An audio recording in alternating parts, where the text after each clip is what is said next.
Me llamo Estela Fuentes. Tengo 79 años y, como dice mi nuera Clara, ya no estoy para andar sola por la vida. Dicen que a esta edad una ya debería estar agradecida por tener un techo, un plato caliente y alguien que se acuerde de preguntarte si tomaste la pastilla de la mañana. Yo tengo todo eso. Vivo en una casa grande, luminosa, con paredes color arena y un patio lleno de lavandas que no se me permite regar. Tengo televisión con 1000 canales que no entiendo. Una habitación decorada con flores de plástico que nadie riega y una silla mecedora junto a una ventana que no se abre del todo. Y sí, tengo compañía. Mi hijo Julián, su esposa Clara y sus 2 hijos adolescentes que apenas saludan. Pero, en el fondo, estoy sola. Y lo estoy desde hace muchos años, aunque ellos no lo sepan. Antes, yo vivía en otra casa, más modesta, pero llena de vida. Una casa que compramos con mi difunto esposo Gabriel, cuando aún soñábamos con que Julián llegara a ser médico o arquitecto. Gabriel era panadero.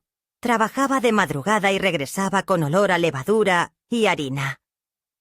Yo era maestra de primaria, y aunque no teníamos lujos, nunca nos faltó nada. En esa casa criamos a nuestro hijo. Celebramos cumpleaños con guirnaldas hechas a mano. Nos sentamos a leer los domingos, y nos abrazamos muchas veces sin razón aparente, solo porque nos amábamos.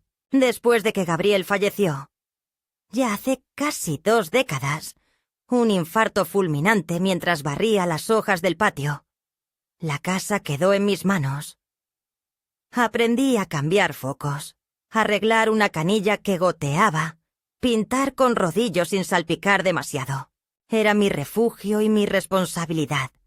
Cada rincón guardaba un recuerdo, una risa o una lágrima. A veces, por las noches, me sentaba en la cocina y hablaba sola como si Gabriel aún estuviera a unos pasos, esperando el mate o preguntándome si quedaba dulce de membrillo. Pero las cosas cambiaron cuando Julián y Clara empezaron a decirme que no podía vivir sola, que era peligroso, que una caída, un olvido, una torpeza cualquiera podía volverse tragedia.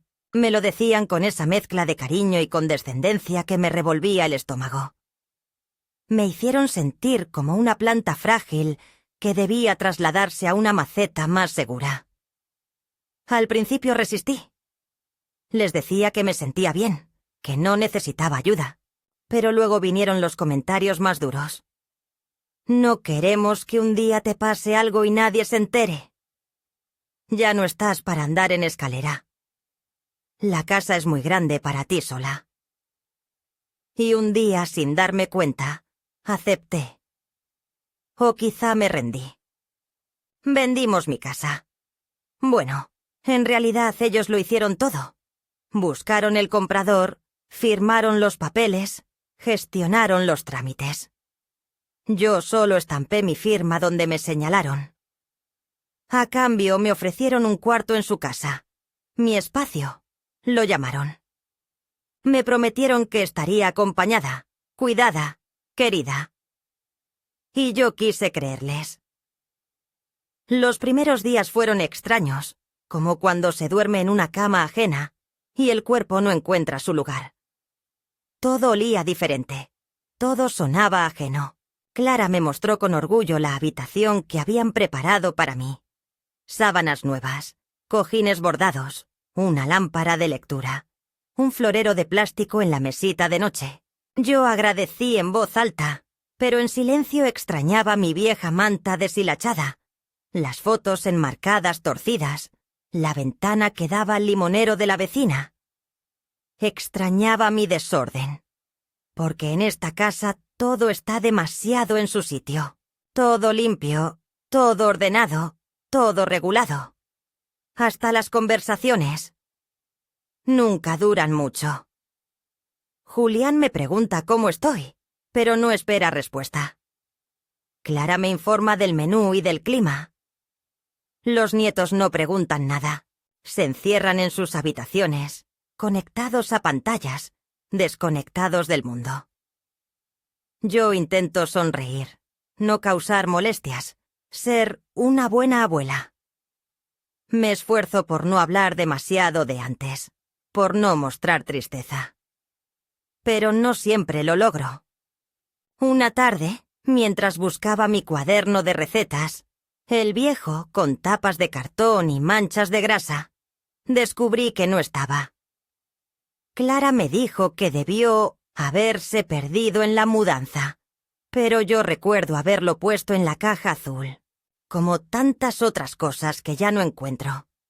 Mi radio, mi álbum de fotos, las cartas que me escribía Gabriel cuando estábamos comprometidos. Cosas pequeñas, sí, pero que me sostenían el alma. Poco a poco, lo mío fue desapareciendo. Hasta mis zapatos. Mis zapatos preferidos, unos mocasines marrones que tenía desde hace años, suaves, con la suela moldeada a mi andar. Un día los busqué para salir al jardín, y no estaban. Pregunté, y Clara me dijo con esa voz dulce que me pone nerviosa: «Ay, Estela, los guardé. Te podías tropezar. Mejor usa las pantuflas, son más seguras». Me reí para no llorar. ¿Cómo explicarle que esos zapatos eran mi única libertad? Desde entonces, me muevo por la casa como una sombra. No participo en las decisiones. No se me consulta. Se me dice. Se me recuerda cuándo tomar pastillas, cuándo dormir, cuándo comer. Un día pregunté si podía ir a visitar a una vieja amiga, Marta, con quien solía jugar a las cartas los jueves. Clara respondió que ahora no es conveniente, que mejor invitemos a Marta otro día. Pero ese otro día nunca llegó. Y yo ya no pregunté más. Comencé a notar cosas que antes no veía. Cómo Clara se refiere a mí como la abuela, incluso cuando estoy presente. Cómo Julián evita mi mirada cuando digo que extraño mi casa. Cómo cada vez que toso me miran como si fuera una alarma. Un día escuché a Clara decir por teléfono: «No, no sale». Así evitamos sustos. Le sacamos los zapatos. Y punto. Esa frase me atravesó como una aguja en la piel. No era una metáfora. Era literal. Me habían quitado los zapatos para que no pudiera salir sin permiso.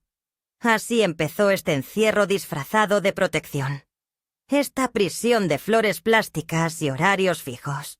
Esta vida en la que todo parece estar bien desde afuera, pero por dentro hay un silencio que se extiende como una mancha. No hay golpes, no hay gritos. Solo gestos suaves que te roban la voluntad. Y yo, que una vez fui maestra, esposa, madre, cuidadora, amiga, me he convertido en una presencia apenas notada. En un bulto que se acomoda en la mecedora mientras la vida sigue sin ella. Pero no soy una planta.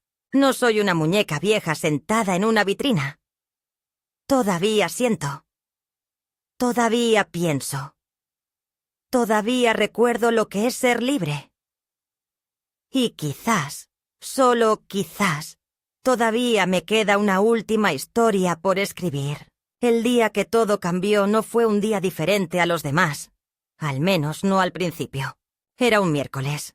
Uno de esos en que la casa permanece en un silencio roto solo por los ruidos del lavavajillas, el tecleo de Clara en su computadora o el zumbido del teléfono que ella siempre tiene en la mano.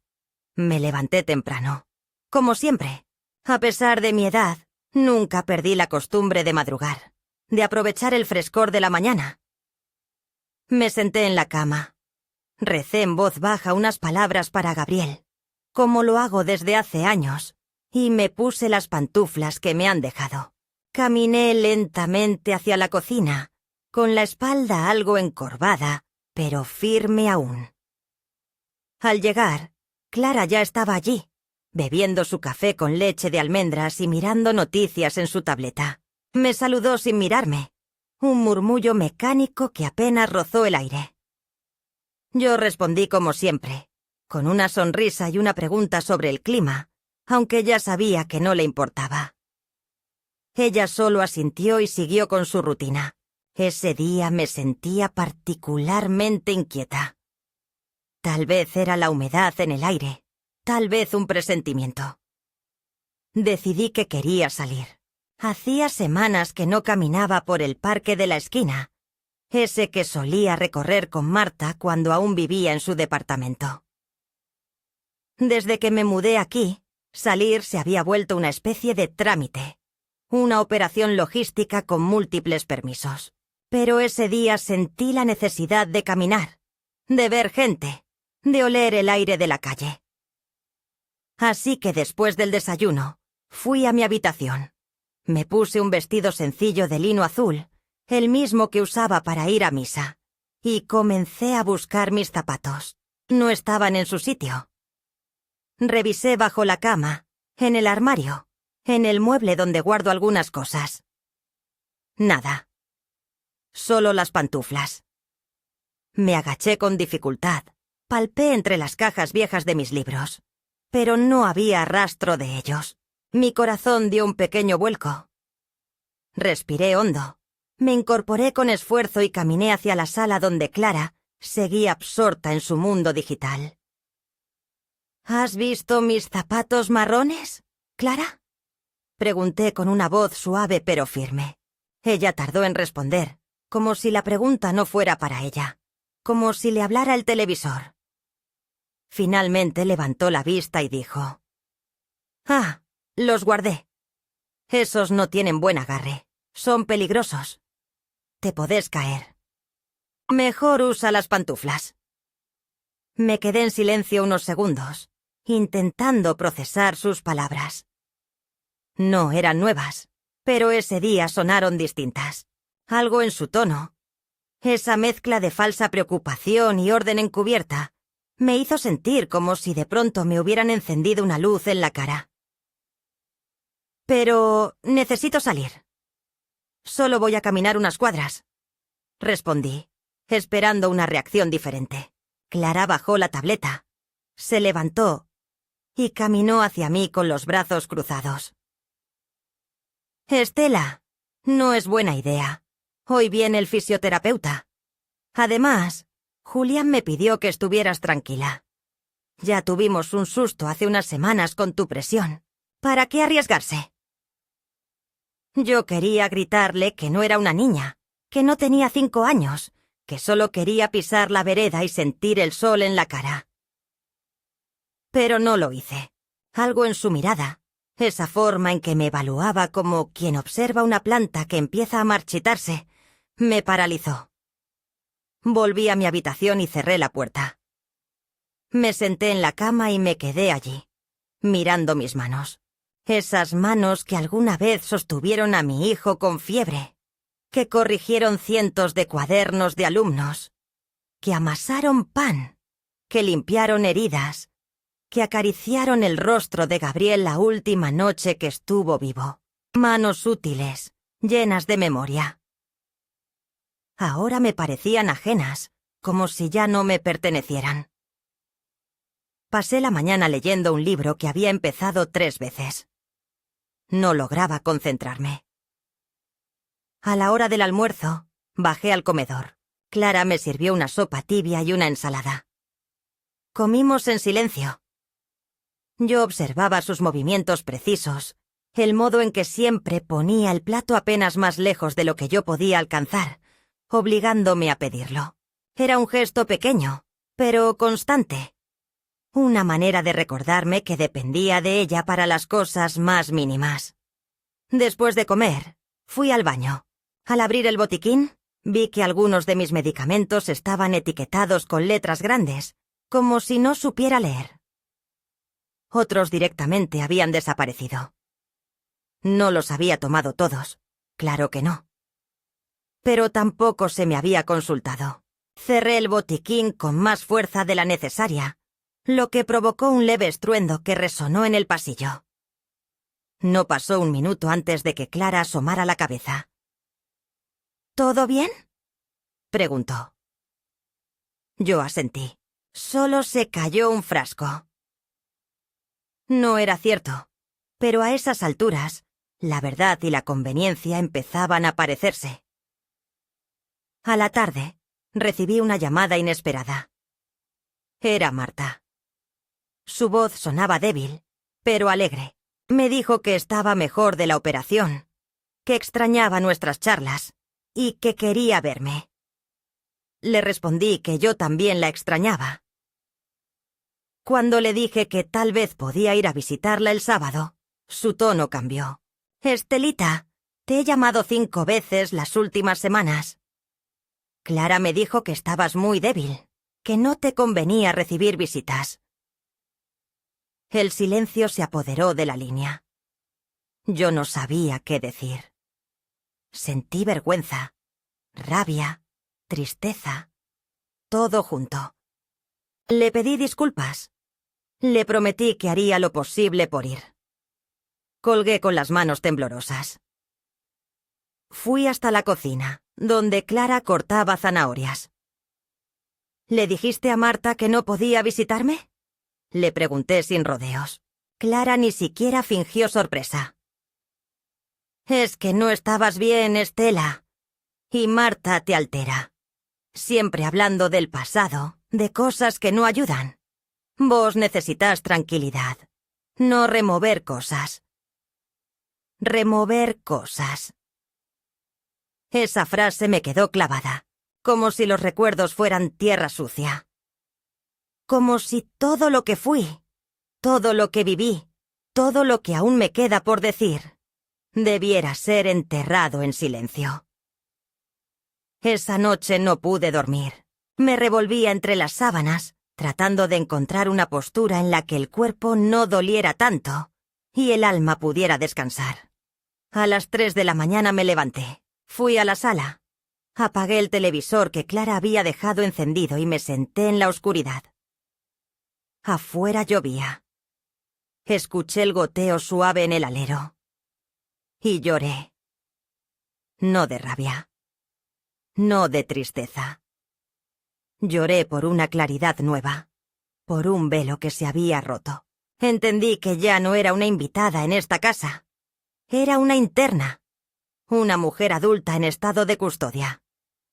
Me habían quitado mis objetos, mis rutinas, mis visitas, mis salidas, y ahora también mis zapatos.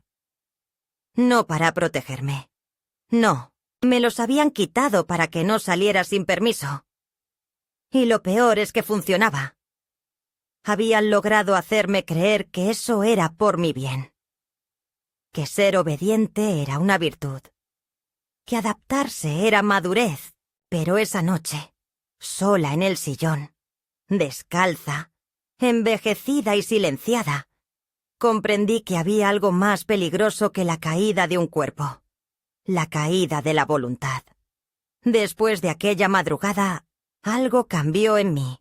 No fue inmediato, ni repentino, como en las novelas donde una sola revelación basta para despertar la rebeldía dormida. No, en mi caso fue como una grieta en la porcelana. Comienza apenas visible, una línea fina.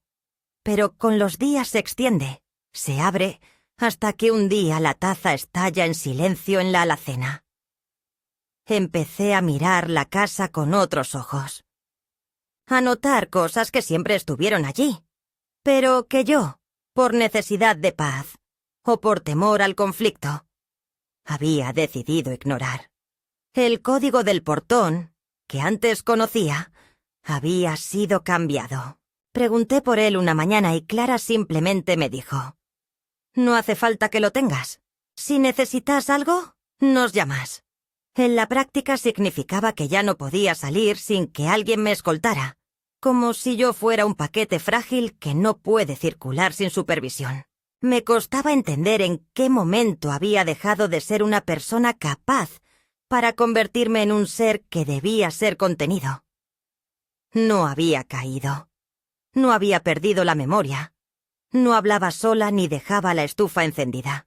Pero me trataban como si lo hiciera, con esa condescendencia que es aún más hiriente que la ira. Clara hablaba de mí como quien habla de una responsabilidad inevitable, con eficiencia y sin emoción. En una videollamada con su hermana, la escuché decir: «Estela está bien, aunque un poco desorientada últimamente. Le cuesta adaptarse». Me llamó la atención ese tono suave pero finalista, como si en lugar de hablar de mí estuviera comentando el estado de una planta que no florece. Esa misma tarde, entró en mi habitación sin golpear. Yo estaba ordenando mi pequeño cajón de recuerdos. Una caja de zapatos con cartas, fotografías, boletos de viajes con Gabriel, estampitas que mis alumnas me regalaban hace décadas. Y ella, al verme, frunció el ceño como si me hubiera encontrado, escondiendo drogas. «¿Y esto qué es?», preguntó.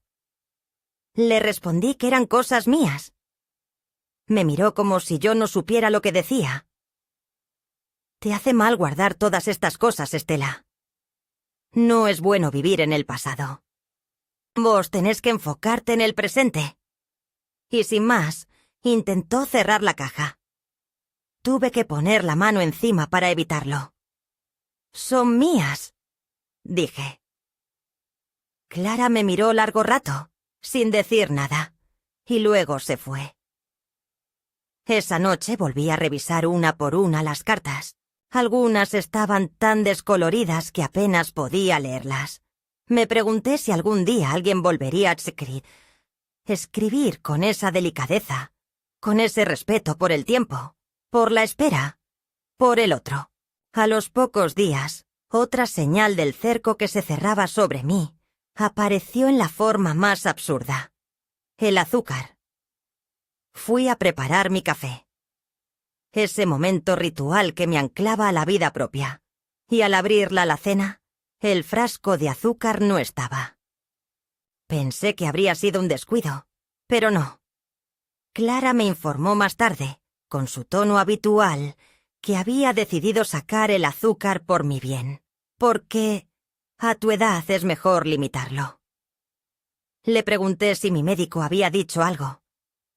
Respondió que no hacía falta llegar a eso, que era sentido común.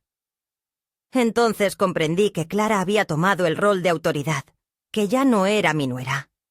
Era mi tutora, mi filtro, mi censora. Decidía qué debía comer, cuándo podía salir, qué podía conservar, con quién hablar. Esa forma de control disfrazada de cuidado se volvía cada vez más asfixiante. Intenté hablar con Julián, pero fue inútil. Siempre estaba trabajando, siempre ocupado, siempre respondiendo con monosílabos o frases genéricas. «Mamá, Clara sabe lo que hace. Es por tu seguridad. Confía en ella». Y yo confiaba, sí. Había confiado. Hasta que dejó de ser confianza y se convirtió en resignación.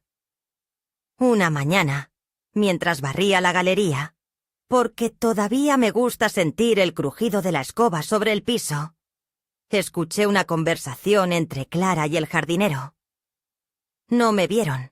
Ella le daba instrucciones sobre cómo reorganizar el patio y mencionó que quería eliminar la camelia vieja porque Estela ya ni la ve y se está cayendo sola. Me dolió más esa frase que si hubieran dicho que yo estaba loca. Porque esa planta, esa camelia, era la que Gabriel había plantado con sus propias manos el día que cumplimos 25 años de casados. Y sí, estaba algo caída, pero aún florecía cada otoño. Clara no lo sabía. Claro, no conocía ese tipo de historia.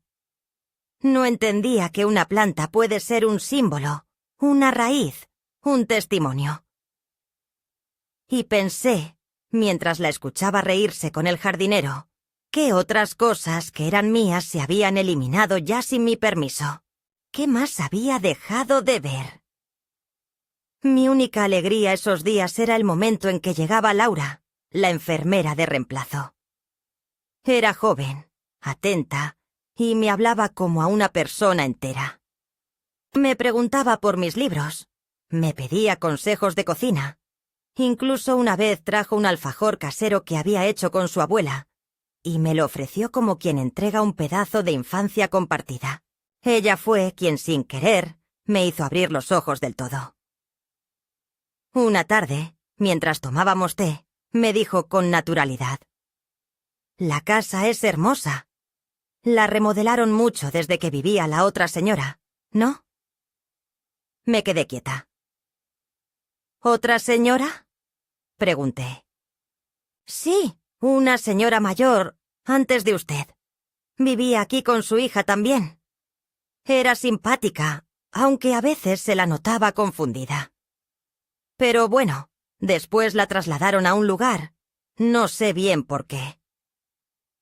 No dije nada más, pero esa noche busqué en los cajones del escritorio de Julián. No encontré mucho, salvo un sobre viejo con papeles desordenados. En uno de ellos, una factura de medicamentos con otro nombre. Dora Méndez. Mis ojos se clavaron en la fecha. Apenas 7 meses antes de que yo llegara. A la mañana siguiente, mientras Clara salía para su clase de yoga y Julián trabajaba en su estudio, me aventuré al altillo. No me lo habían prohibido, pero tampoco me habían dicho que podía subir. Me costó cada escalón, pero lo logré. Allí, entre cajas rotuladas y telas viejas, encontré una bolsa con papeles, algunos álbumes de fotos, un bastón. En una de las carpetas había un certificado de defunción. Dora Méndez, fallecida en una residencia geriátrica del otro lado de la ciudad. Causa: paro cardiorrespiratorio. Era la misma casa. Mis manos temblaban mientras sostenía aquel documento. ¿También a ella le habían sacado los zapatos? ¿También había dejado de ver las cosas? Volví a mi habitación con un peso nuevo en el pecho. Esa noche no dormí. Repasé mentalmente cada momento desde que llegué a esta casa. Cada gesto, cada omisión, cada puerta cerrada. Y comprendí que lo que me estaba ocurriendo no era simplemente una mala adaptación o una generación desconectada. Era un sistema, una estructura que se repetía, un patrón. Yo no era la excepción, era la continuación. Y si no hacía algo, sería también el final. Empecé a escribir, a mano, en un cuaderno que había escondido detrás de los libros de jardinería. Escribí todo lo que recordaba, las fechas, las frases, los objetos que desaparecieron, las decisiones tomadas sin consulta. Lo hice como quien redacta un testamento, como quien deja una carta para cuando ya no pueda hablar. Y ese acto me devolvió algo de mi dignidad perdida. Empecé a guardar documentos, a hacer copias, a pensar. No estaba lista aún para actuar, pero había dado el primer paso: dejar constancia. Porque si algo me enseñó la vida, es que cuando las palabras se pierden, los papeles hablan. Y yo, aunque me hayan quitado los zapatos, aún tengo palabras. Y aún tengo historia. Las noches empezaron a pesar más que los días. Aunque mi cuerpo se cansaba con facilidad y las tareas que antes hacía sin pensar, ahora me requerían pausas constantes. No era el agotamiento físico lo que me vencía, sino esa sensación persistente de estar viviendo una vida prestada, sostenida, apenas por la rutina y el silencio. Me levantaba, comía, leía, tomaba las pastillas que me dejaban sobre la mesa y volvía a la cama, con la vaga esperanza de que al día siguiente todo fuera distinto, como si algún milagro pudiera resetear el escenario y devolverme a una existencia donde yo aún tenía voz, donde aún podía salir a comprar pan sin pedir permiso.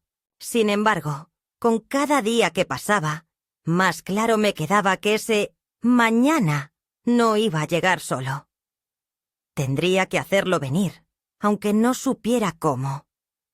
Fue una tarde de domingo cuando ese pensamiento dejó de ser un murmullo en el fondo de mi mente y se convirtió en una certeza clara. Clara y Julián habían salido a un almuerzo con amigos en el club.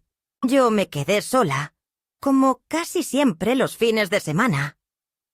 Me acomodé en la galería con un libro que había leído al menos 4 veces. No me importaba. Me gustaba subrayar frases y volver a encontrarme con aquellas palabras que una vez me estremecieron. Pero no leí mucho ese día. En cambio, miré el jardín. Los setos perfectamente podados por el jardinero de Clara. El camino de piedras blancas que antes era de tierra y tenía huellas de niños. Los maceteros idénticos y carentes de alma. Todo era estéticamente armonioso, y sin embargo no había vida verdadera en ello. Me levanté y caminé hasta el borde del pasto. Sentí el sol en los hombros, el aire tibio de la tarde. Y de repente, sin pensar, me quité las pantuflas. Caminé descalza por el césped, sintiendo cada brizna, cada aspereza.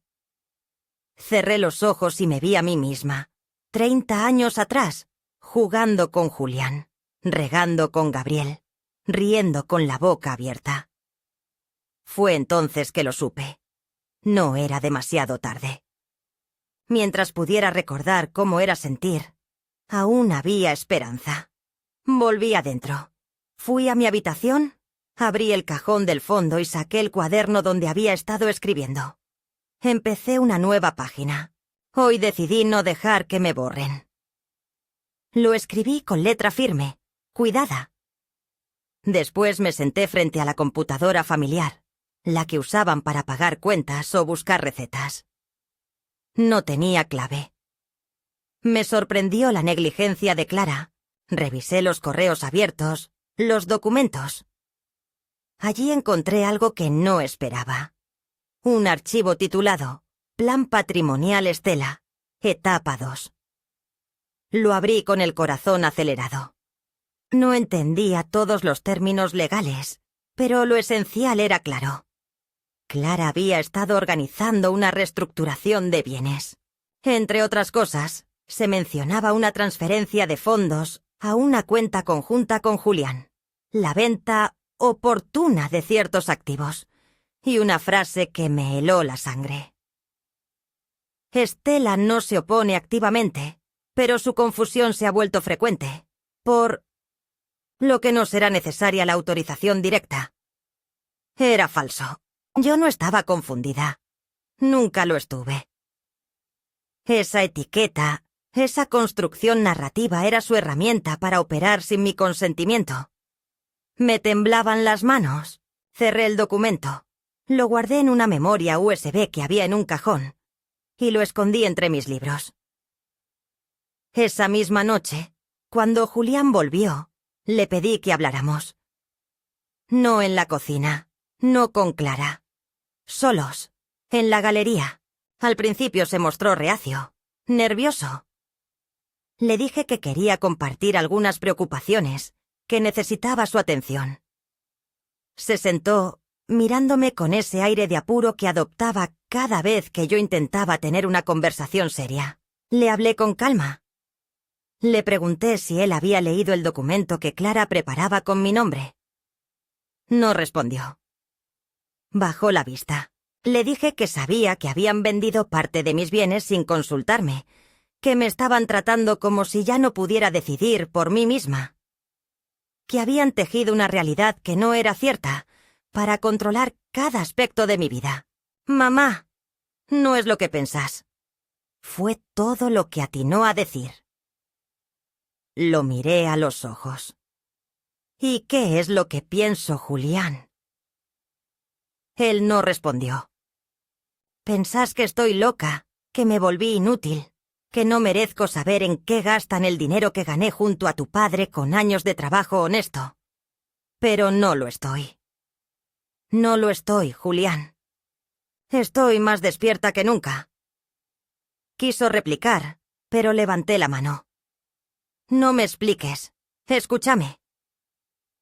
Le conté lo de los zapatos, lo de Marta, lo de la camelia, lo de Dora Méndez. Cada detalle. Él palideció. Al final se levantó, me besó en la frente y dijo: «Voy a hablar con Clara». No lo creí. Al día siguiente, mientras Clara estaba ausente, llamé a Raúl. Lo conocía desde hacía décadas. Fue el abogado de Gabriel, y luego el mío. Hacía años que no hablábamos, pero su tono al oírme fue el mismo de siempre. Cálido, atento. Le conté lo esencial. Le pedí que viniera a verme. Dijo que sí, que con gusto. Llegó 2 días después, en horario en que Clara salía al médico. Nos sentamos en el jardín, como si tomáramos té, mientras él revisaba los documentos que había copiado, los textos que escribí, las evidencias. «Esto es grave, Estela. Muy grave. Pero aún se puede actuar». Me explicó mis opciones. Algunas eran lentas, otras más drásticas. Le pregunté qué me recomendaba. Me miró con seriedad. «La única salida limpia es sacar el control de tus bienes de sus manos. Crear un nuevo instrumento. Blindar lo que te pertenece. Y si querés, retirarte a vivir donde vos decidas. No donde te pongan». Asentí sin dudar. «Empecemos hoy». Esa tarde firmé los primeros papeles. Raúl los llevó consigo. Me dejó una copia para mi cuaderno. Después me senté sola a mirar cómo caía el sol sobre el jardín perfectamente diseñado. Por primera vez en meses, no sentí rabia ni miedo. Sentí dirección. Tenía un plan, tenía un aliado. No estaba sola. Esa noche, cuando me fui a dormir, soñé con Gabriel. Estábamos en nuestra casa, la de antes. Él sostenía una taza de café. Me sonreía, me decía: «Tardaste, Estelita, pero llegaste». Me desperté con lágrimas en los ojos, pero por primera vez eran de alivio. En los días siguientes, cada movimiento fue parte del nuevo mapa que trazábamos. Cambié mis cuentas de correo, bloqueé accesos compartidos, contacté a la gestora del banco y actualicé la titularidad de las cuentas. Todo con la ayuda de Raúl. Al mismo tiempo, empecé a dejar pistas para Laura. Sabía que en algún momento necesitaría una testigo. Alguien que pudiera confirmar mi estado de lucidez, que conociera mi tono, mi historia. Ella me entendía sin necesidad de muchas palabras. Cuando me preguntó si todo estaba bien, solo le dije: «Estoy escribiendo algo importante». Ella asintió con una seriedad que me conmovió. Una semana más tarde, Raúl regresó con una propuesta: trasladar parte de mis fondos a una cuenta fiduciaria personal. Además, redactó una carta que yo debía firmar, revocando cualquier poder previo otorgado a Clara o Julián sobre mis bienes. La firmé con pulso firme. «Ahora», dijo, «estás protegida. Lo próximo es decidir qué querés hacer con el resto de tu vida». Pensé en esa pregunta durante días. No era fácil. Había vivido tantas décadas para otros que no sabía cómo sonaba una decisión propia. Pero algo me guiaba. Quería vivir donde pudiera poner mis plantas, donde pudiera abrir una ventana sin pedir permiso, donde pudiera quitarme los zapatos y caminar sin que nadie se escandalizara. Y sobre todo, donde pudiera sentarme al sol con un cuaderno y escribir lo que aún me quedaba por decir. Así fue como encontré un lugar. Un pequeño complejo de departamentos para adultos mayores activos. No era un geriátrico, no era una institución. Era un lugar tranquilo, con árboles, una biblioteca y vecinos que cocinaban sus propios platos. Llamé, pregunté, me enviaron fotos. Me gustó. Con Raúl organizamos la mudanza. Sería discreta, sin escándalos. No quería arruinar nada, ni hacer de mi partida un acto de venganza. Solo quería irme. El último paso fue guardar mi cuaderno, mis cartas, mi memoria USB y dejarle una nota a Laura. Gracias por mirar. Gracias por no tratarme como una sombra. La noche anterior a mi partida, me senté por última vez en la galería. Sentí el aire cálido, el perfume de las lavandas. No estaba triste. Estaba lista. Había pasado de ser una figura inmóvil a convertirme en autora de mi final. No era poco. Me acosté temprano. Dormí de un tirón. Al amanecer, el taxi me esperaba. Me subí sin mirar atrás. La mañana en que dejé la casa de Julián y Clara fue silenciosa, sin despedidas ni escenas dramáticas. El taxi me esperaba puntual, y con una maleta en la mano y el corazón latiendo con fuerza, me subí sin mirar atrás. El conductor, un hombre de mediana edad con ojos amables, me ofreció ayuda para acomodar el equipaje, pero decliné con una sonrisa. Durante el trayecto, observé por la ventana cómo la ciudad despertaba lentamente, ajena a mi pequeña revolución personal. Al llegar a mi nuevo hogar, un complejo de departamentos para adultos mayores activos, fui recibida por una mujer de cabello canoso y sonrisa cálida que se presentó como Teresa, la administradora. Me mostró mi apartamento.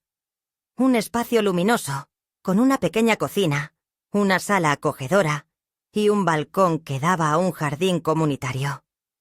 Sentí una mezcla de emoción y nerviosismo al recorrer cada rincón, sabiendo que, por primera vez en mucho tiempo, ese lugar sería verdaderamente mío. Los primeros días transcurrieron en una calma casi irreal. Me dediqué a desempacar, a organizar mis libros y fotografías, y a conocer y a cómo está algunos de mis nuevos vecinos. Entre ellos estaba Carmen, una mujer de espíritu vivaz que me invitó a una clase de yoga para principiantes. Acepté, y aunque mi cuerpo protestó al principio, encontré en esa actividad una forma de reconectar conmigo misma. Sin embargo, la tranquilidad no duró mucho. Una tarde, mientras leía en el balcón, recibí una llamada de Julián. Su voz sonaba tensa, casi suplicante. «Mamá, ¿dónde estás?» «Clara está preocupada. No sabemos nada de ti». Respiré hondo antes de responder. «Estoy bien, Julián. He decidido vivir por mi cuenta, en un lugar donde pueda tener mi independencia». Hubo un silencio al otro lado de la línea. ¿Independencia? Mamá, sabes que eso no es seguro para ti. Clara y yo solo queremos lo mejor para ti. Lo entiendo, hijo, pero necesito tomar mis propias decisiones, vivir mi vida según mis términos. La conversación terminó con un tono de incomprensión y preocupación por parte de Julián. Sabía que no sería fácil para ellos aceptar mi decisión, pero estaba convencida de que era lo correcto. Días después, recibí una visita inesperada. Clara apareció en la entrada del complejo, con una expresión de disgusto y determinación. «Estela, esto es una locura. No puedes vivir sola. No estás en condiciones». La invité a pasar, ofreciéndole una taza de té que rechazó. «Clara, agradezco tu preocupación, pero estoy bien. He tomado medidas para asegurar mi bienestar». «¿Medidas? ¿Como contratar a un abogado para quitarnos el control de tus bienes?» Su tono era acusador, y sus palabras me hirieron. «Clara, no se trata de quitarles nada. Se trata de recuperar mi autonomía, de vivir con dignidad». La conversación se tornó cada vez más tensa, hasta que finalmente se marchó, dejándome con una sensación de tristeza y alivio al mismo tiempo. A pesar de las dificultades, comencé a disfrutar de mi nueva vida. Participé en actividades del complejo, hice nuevas amistades y retomé pasatiempos que había dejado de lado. Sentía que, por fin, estaba viviendo para mí misma. Sin embargo, la situación con Julián y Clara seguía siendo una herida abierta. Intenté comunicarme con Julián en varias ocasiones, pero sus respuestas eran frías y distantes. Clara, por su parte, me envió una carta a través de su abogado, cuestionando mi capacidad mental y solicitando una evaluación médica. Me sentí traicionada y dolida, pero decidí enfrentar la situación con firmeza. Contacté a Raúl, mi abogado, quien me asesoró y me acompañó durante todo el proceso. Me sometí a las evaluaciones necesarias, las cuales demostraron que estaba en pleno uso de mis facultades mentales. La tensión con Julián y Clara alcanzó su punto máximo cuando intentaron impugnar mi decisión de vivir por mi cuenta. Presentaron documentos y testimonios que buscaban demostrar mi supuesta incapacidad.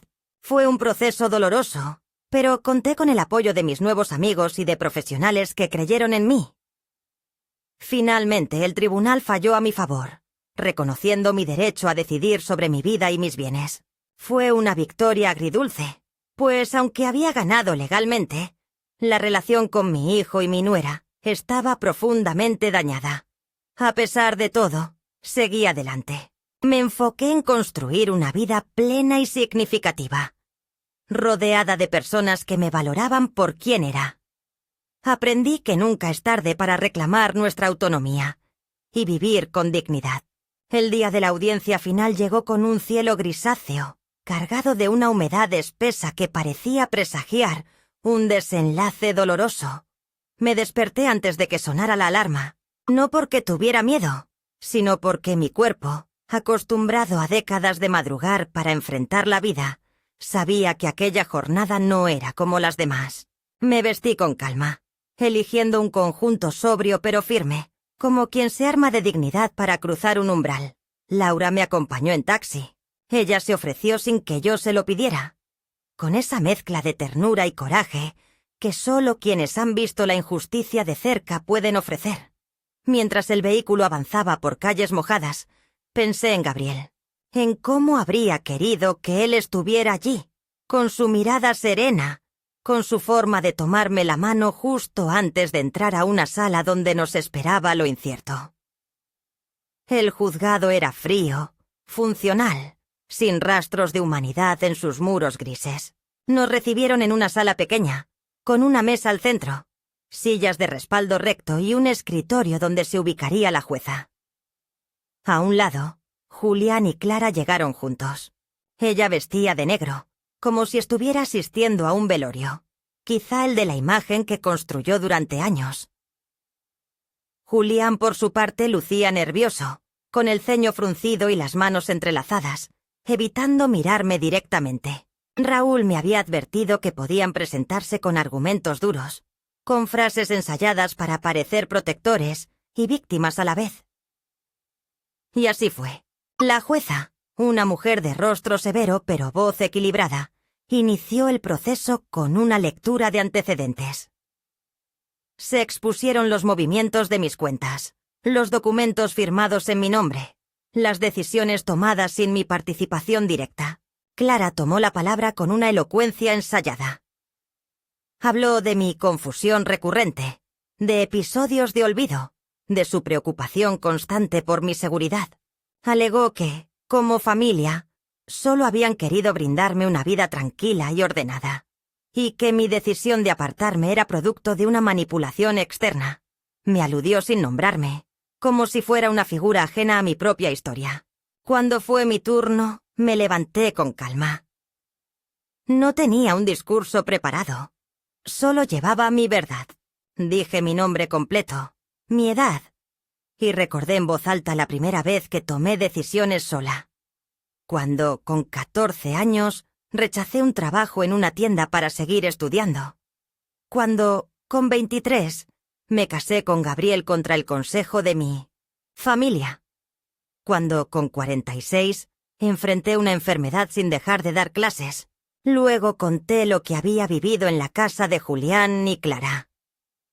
Cómo fui perdiendo mis espacios, mis objetos, mis derechos disfrazados de cuidados.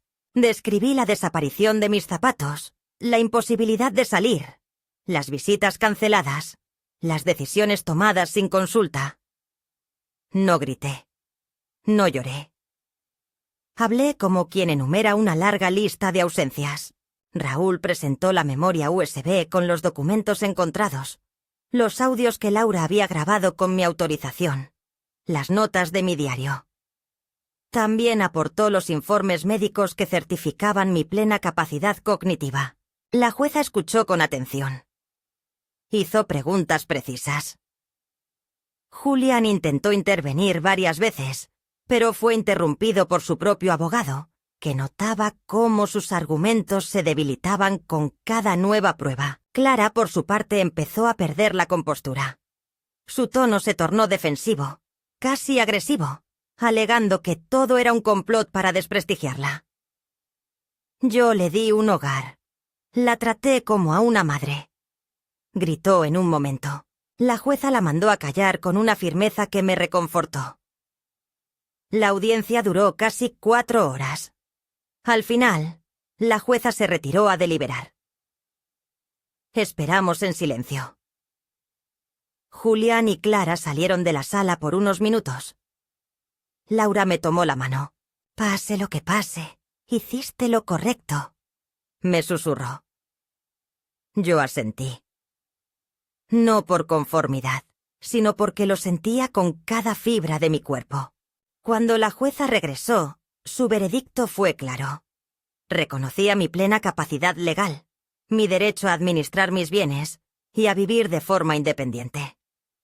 Además, emitió una advertencia formal contra la intromisión no autorizada en mi vida por parte de Clara y Julián, incluyendo el uso de información médica o legal para manipular decisiones. Sentí una mezcla de alivio, tristeza y victoria. No salté de alegría. No abracé a nadie. Solo exhalé. Como quien lleva años conteniendo el aire y por fin puede respirar. Julián bajó la mirada. Clara salió sin despedirse. Yo me quedé unos minutos más, observando la sala vacía. No porque dudara, sino porque quería grabar ese instante en mi memoria como el punto exacto donde recuperé mi lugar en el mundo. Afuera, la lluvia había cesado.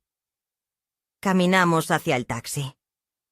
Laura me miró con los ojos brillantes. «¿Y ahora qué vas a hacer?», preguntó. No supe responder de inmediato. Tal vez vivir. Tal vez sentarme a escribir. Tal vez caminar descalza en el jardín sin tener que mirar atrás. Han pasado 7 meses desde aquella audiencia. El otoño ha regresado, más suave que otros años, con un cielo limpio y árboles que comienzan a dorarse lentamente. Desde la ventana de mi apartamento, veo caer las hojas como quien observa partir viejos dolores. A veces me siento a mirar sin hacer nada más. Me dejo acompañar por el silencio, que ya no me pesa como antes, porque ahora es mío. Es un silencio elegido, no impuesto. Un silencio donde cabe la memoria, pero también la fe, la esperanza. Podría decir que mi vida ha cambiado, pero la verdad es que lo que ha cambiado es mi forma de habitarla. Antes flotaba en una rutina prestada, apenas permitiéndome sentir sin molestar, sin sobresalir, sin interrumpir. Ahora camino cada día sabiendo que estoy donde quiero estar, no donde otros decidieron que debía quedarme. Sigo viviendo en el mismo complejo. Me levanto temprano, riego mis plantas, cocino mis propios platos. Me río con Carmen cuando me cuenta las mismas anécdotas por 3ª vez. He aprendido a hacer algunas cosas nuevas, como usar la aplicación del banco en mi celular y enviar mensajes de voz a Marta, que aún vive sola en su departamento y con quien hemos vuelto a jugar a las cartas los jueves. Algunos días escribo, no con la urgencia de quien quiere dejar testimonio, sino con la paz de quien se redescubre en sus propias palabras. He llenado casi la mitad de un cuaderno con recuerdos, reflexiones y hasta alguna receta que aprendí de niña. Me gusta pensar que algún día alguien lo leerá y entenderá que la vejez no es una espera vacía, sino un espacio sagrado donde aún germinan las decisiones más importantes. No he vuelto a ver a Clara desde aquel día en el tribunal. Su ausencia no me pesa. No la odio, aunque por momentos me doliera su manera de anularme. Creo que, a su manera, intentó cumplir un papel que nunca le correspondía. Me imagino que, para ella, cuidar significaba controlar, y proteger era sinónimo de decidir por el otro. No tengo espacio para el rencor. Es un lujo que ya no quiero permitirme. Julián vino a visitarme una vez. Fue una conversación breve, torpe, llena de pausas. Me habló de su trabajo, de los chicos, de que las cosas en casa estaban tensas desde mi partida. Yo escuché sin interrumpirlo, sin esperar disculpas. Al final me dijo: «No sabía que te dolía tanto». Y yo respondí, con la voz firme pero sin rabia: «¿Por qué nunca preguntaste?». Se fue con los ojos bajos. No lo juzgo. A veces, el peor abandono no es el que se hace por maldad, sino por ceguera. Y él estaba ciego. Quizá algún día vea con claridad. Quizá no. Pero yo ya no vivo esperando. Hay días en que extraño cosas. No personas, no casas. Cosas pequeñas. La textura del piso de madera de mi vieja cocina. El olor del pan cuando Gabriel lo sacaba del horno. El sonido de la lluvia sobre las chapas del patio. Esos recuerdos me visitan sin tristeza. Me acompañan como lo haría un viejo amigo que ya no habla, pero cuya presencia reconforta. A veces me despierto con una frase en la cabeza y la anoto en una libreta. Me quitaron los zapatos para que no saliera sin permiso, pero se olvidaron de que aún me quedan palabras. Escribí eso una noche y me reí sola. Porque es cierto. Mientras tenga palabras, sigo andando, aunque sea desde esta silla, desde esta ventana, desde esta vida mía, al fin mía. He aprendido que la dignidad no se mide por lo que uno posee, sino por la capacidad de decir no.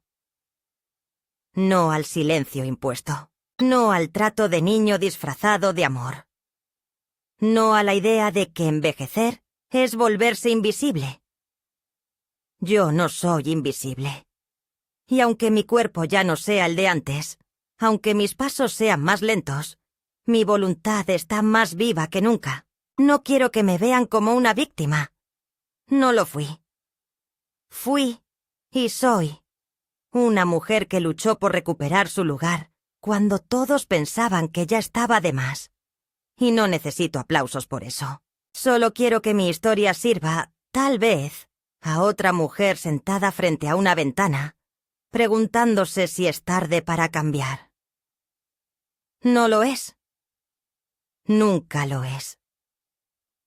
Hoy, al mirar el jardín, veo brotar unas camelias. Las plantamos hace unos meses con los vecinos. No son como la de Gabriel, pero se le parecen. Y eso basta. Me acerco, las riego con cuidado, les hablo en voz baja. Y al volver a casa, me quito los zapatos con una sonrisa. No porque alguien me lo ordene, sino porque quiero. Porque puedo. Porque elegí volver a caminar descalza sobre mi libertad.